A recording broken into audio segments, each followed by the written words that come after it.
Welcome to my YouTube channel medical and nurses सब। मेरा नाम है कीर्ति। सो गाइज, आज के इस वीडियो में हम डिस्कस करेंगे कम्युनिटी हेल्थ नर्सिंग के बहुत ही इम्पोर्टेंट क्वेश्चन जो आपके लिए राजस्थान सीएचओ के एग्ज़ाम में तो आने के चांसेस हैं ही, साथ ही साथ जिनका एचपीएसएसबी और सीआरपीएफ में एग्ज़ाम होने वाला है दिसंबर में, उनके लिए भी ये क्वेश्चन हेल्पफुल रहेंगे। सो आई होप आपको वीडियो अच्छे लगे तो एंड तक जरूर बने रहें। साथ ही साथ चैनल पर नए हैं तो चैनल को सब्सक्राइब करके बेल आइकॉन बटन जरूर प्रेस करें, और जनरल नॉलेज के लिए आप मेरा सेकंड चैनल है उसको भी विजिट कर सकते हैं। वहाँ पे आपको डेली का करंट अफेयर्स मिल जाएगा, क्योंकि नॉर्सेट एग्जाम में जो जीके के क्वेश्चन आए थे उसमें से बहुत सारे क्वेश्चन, 3 से 4 क्वेश्चन आए हुए थे। तो आप चाहें तो उस चैनल को भी जाके विजिट कर सकते हैं। तो यहाँ पर मैंने जो क्वेश्चन रखे उन क्वेश्चंस के बाद एक क्वेश्चन आपके लिए दिया है, उसका आंसर आप लोग कमेंट बॉक्स में देना।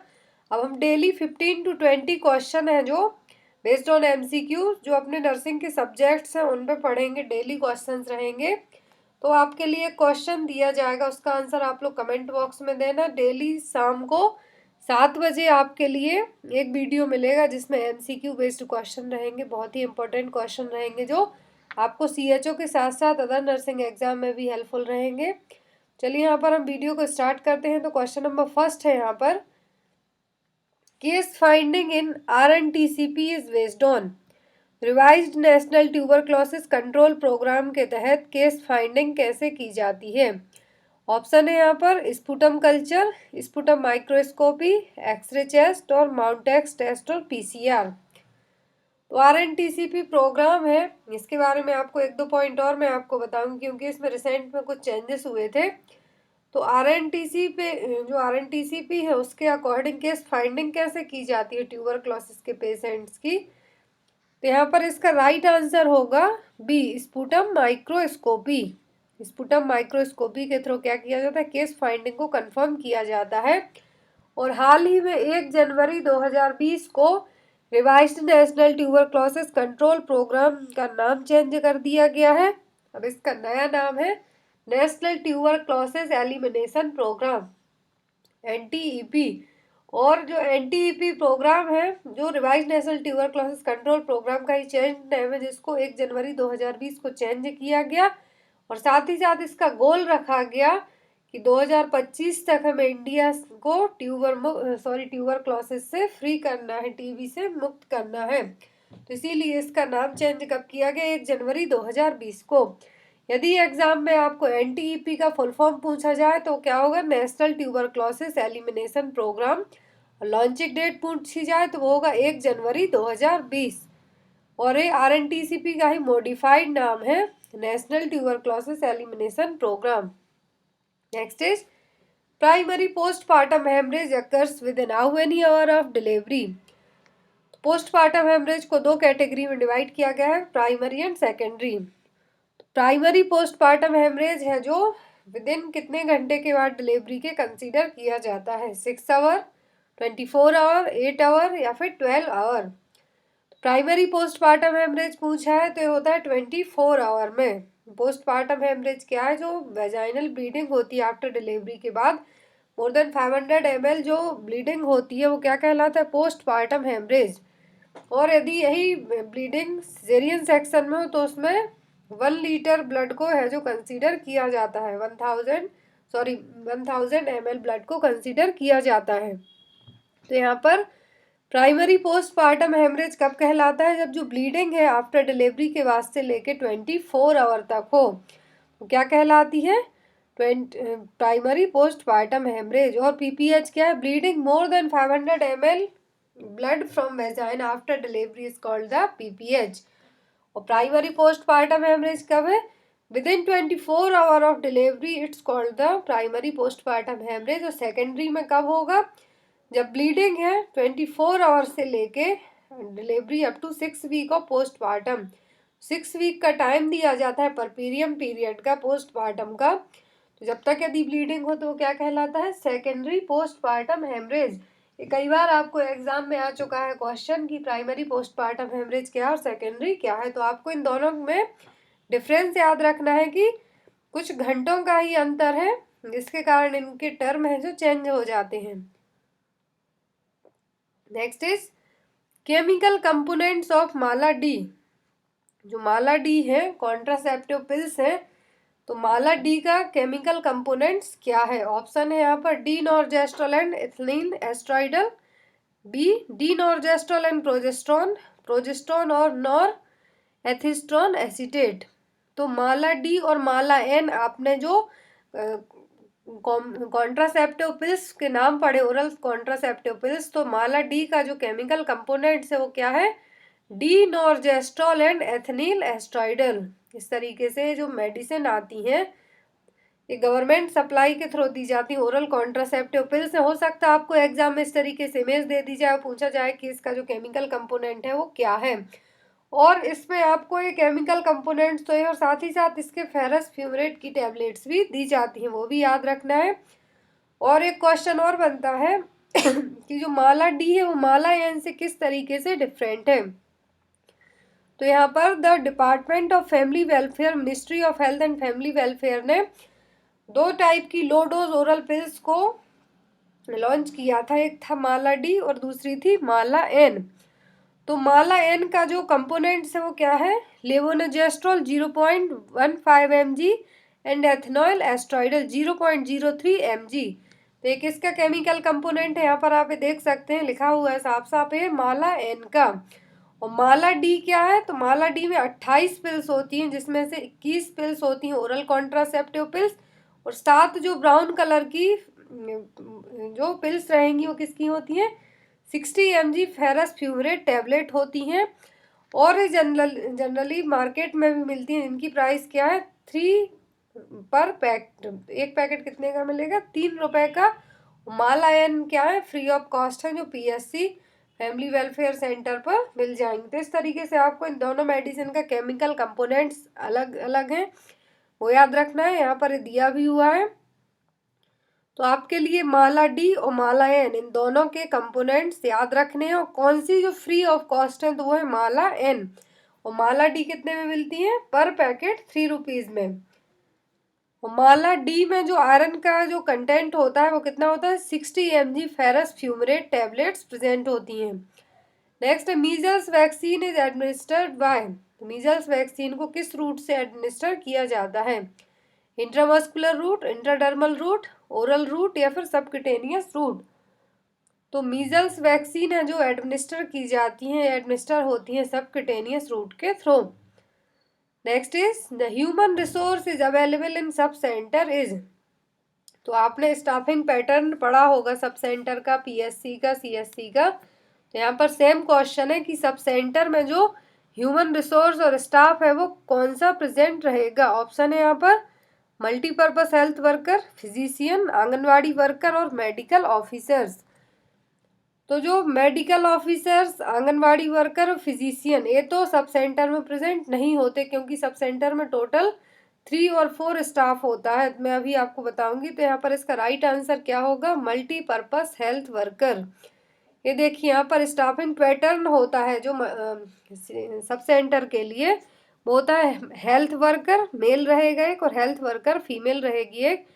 तो थर्ड होगा वॉलेंटियर वर्कर, जिसको मंथली 50 रुपए के बेस पर रखा जाएगा, सैलरी बेस पर। तो यहाँ पर टोटल 3 स्टाफ होते हैं, male health worker, female health worker और एक वॉलेंटियर वर्कर। और सब सेंटर कितनी पॉपुलेशन में प्रेजेंट होते हैं भी आपको पता होना चाहिए, कि जो 6000 पॉपुलेशन है को कवर करते हैं एक सब सेंटर में, जिसमें से 3000 पॉपुलेशन रहेगी यदि तो ट्राइबल और हिली एरिया में, और 5000 है जो प्लेन एरिया के लिए, और 6 सब सेंटर हैं जो एक PSC एरिया में प्रेजेंट रहते हैं। ये भी आपको याद रखना है। 6 sub centre are located in each PHC area. तो ये तो हमने पढ़ लिया। यहाँ पर सब सेंटर का स्टाफिंग पैटर्न आपको मैं PSC और CSC का भी बता देती हूँ, ताकि आपके लिए एग्जाम में आए तो आप बता सकें। तो PHC में जो टोटल प्राइमरी हेल्थ सेंटर में जो स्टाफिंग पैटर्न होता है, मैन पावर प्रेजेंट होता है, वो कितने लोग होते हैं? 15, total 15। 1 medical officer, 1 pharmacist, 1 nurse midwife, 1 ANM और health worker female, block extension educator, health assistant male, health assistant female, upper divisional clerk, lower divisional clerk, lab technician एक रहेगा, ड्राइवर एक रहेगा, क्लास 4th है जो 4 ही रहेंगे यहाँ पर। तो इस तरीके से आपको टोटल 15 लोग हैं जो पीएचसी के स्टाफ में प्रेजेंट होते हैं। नेक्स्ट हम देखते हैं सीएचसी, ये भी कई बार एग्जाम में आ चुका है। तो आप यदि इनकी काउंटिंग याद रखेंगे, सब सेंटर में 3, पीएचसी में टोटल 15 लोग प्रेजेंट रहेंगे, एक एक सभी रहेंगे। थर्ड होता है सीएचसी और कम्युनिटी हेल्थ सेंटर में कितना स्टाफ रहता है, टोटल 25 लोग प्रेजेंट रहेंगे। 4 मेडिकल ऑफिसर, 7 है जो यहाँ पर नर्स प्रेजेंट रहेंगी, स्टाफ नर्स, एक ड्रेसर, फार्मासिस्ट एक और कंपाउंडर, या तो फार्मासिस्ट रखा जाएगा, कंपाउंडर, लैब टेक्नीशियन एक रहेगा, रेडियोग्राफर, वार्ड बॉय 2 रहेंगे यहाँ पर, धोबी, स्वीपर 3, माली 1, चौकीदार, आया, प्यून। तो टोटल मिलाकर जो स्टाफ रहेगा कम्युनिटी हेल्थ सेंटर के लिए वो कितना होगा, 25 लोग हैं जो प्रेजेंट रहेंगे। तो इस तरीके से आपको community health centre, sub centre और प्राइमरी हेल्थ सेंटर का स्टाफिंग पैटर्न याद रखना होगा, और कौन कितनी पॉपुलेशन को कवर करता है भी आपको पता होना चाहिए। नेक्स्ट क्वेश्चन है यहाँ पर, what is the theme for world health day 2020? 2020 में है जो वर्ल्ड हेल्थ डे की थीम क्या रखी गई, बहुत ही इंपॉर्टेंट रहा है। ऑप्शन है यहाँ पर, halt the rise with diabetes, B है यहाँ पर यूनिवर्सल हेल्थ कवरेज एवरीवेयर और everyone and everywhere, vector borne disease, small bite big threat, and D है यहाँ पर सपोर्ट नर्सेज एंड मिडवाइफ्स। तो वर्ल्ड हेल्थ डे है जो हम हर साल 7 अप्रैल को सेलिब्रेट करते हैं, विश्व स्वास्थ्य दिवस। कब सेलिब्रेट करते हैं, 7 अप्रैल को। तो 7 अप्रैल को ही सेलिब्रेट क्यों किया जाता है, क्योंकि इसी दिन WHO की स्थापना हुई थी 1948 में। तो इस बार 2020 में जो वर्ल्ड हेल्थ डे की थीम रखी गई थी वो थी सपोर्ट नर्सेस एंड मिडवाइफ्स। और यहाँ पर जो अदर ऑप्शन है, vector borne disease, small bite big threat, 2014 की थीम थी वर्ल्ड हेल्थ डे की। Universal health coverage everyone everywhere, ये 2018 की थीम थी, और इसी को 2019 में भी रिपीट किया गया था। Halt the rise beat the diabetes, ये 2016 की थीम थी।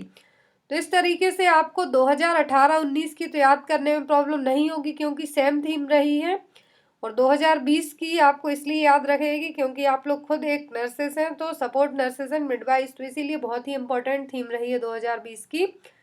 नेक्स्ट है यहाँ पर, child survival and safe motherhood programme was replaced by which programme in India?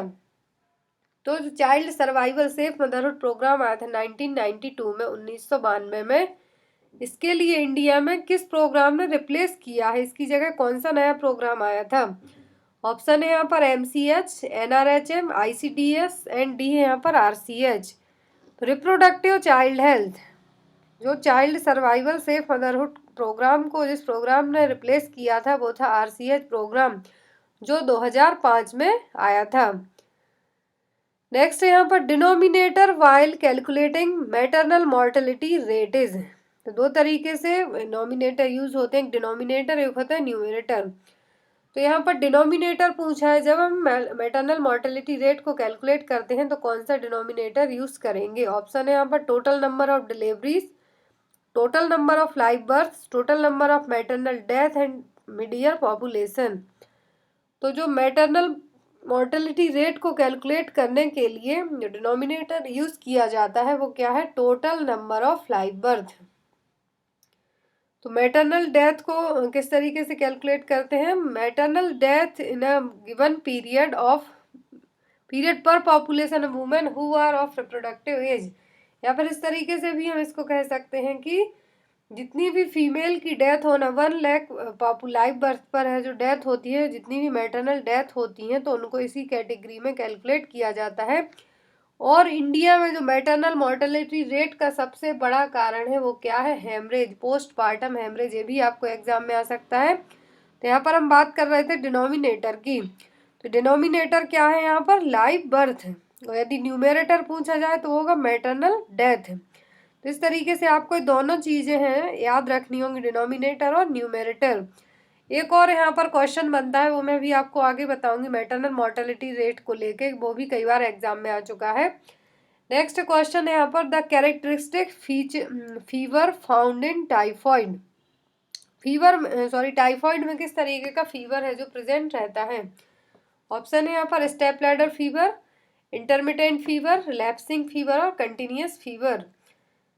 Typhoid में जो फीवर प्रेजेंट होता है वो होता है स्टेप लैडर फीवर। ये फीवर धीरे धीरे हाई होगा, फिर थोड़ा लो होगा, फिर हाई होगा, फिर लो होगा। तो इस तरीके से स्टेप लैडर फीवर किस में प्रेजेंट होता है? टाइफाइड में। और एक क्वेश्चन और बनता है इससे, वो पी सूप स्टूल। टाइफाइड का ही एक मेन साइन सिम्टम है क्या? P soup stool. Next is the 3 tier system of local self government at block level. तो 3 टायर सिस्टम होता है लोकल सेल्फ गवर्नमेंट में, स्पेशली एट ब्लॉक लेवल पर। तो वो क्या है? ऑप्शन है यहाँ पर पंचायत समिति, न्याय पंचायत, जिला परिषद, डी है यहाँ पर ग्राम सभा।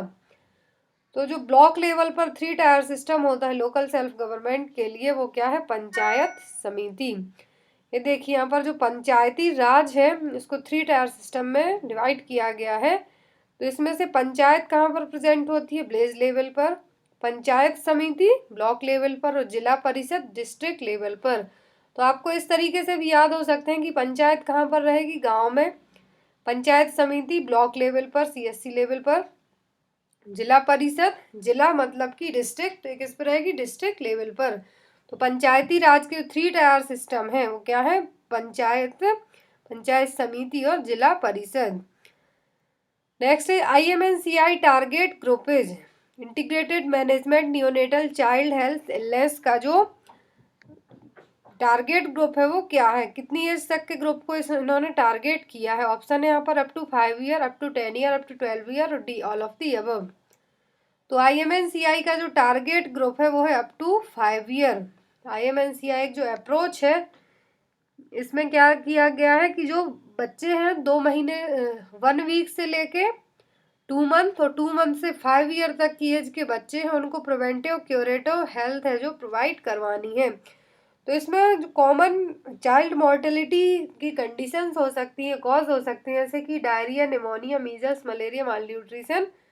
जो भी चीज़ें 1 वीक से लेकर 2 महीने तक के बच्चों को और 2 महीने से लेकर 5 साल तक के बच्चों को अफेक्ट करती हैं, उनको क्योर करना, प्रिवेंट करना और ट्रीट करना, सभी किस में आते हैं? IMNCI में।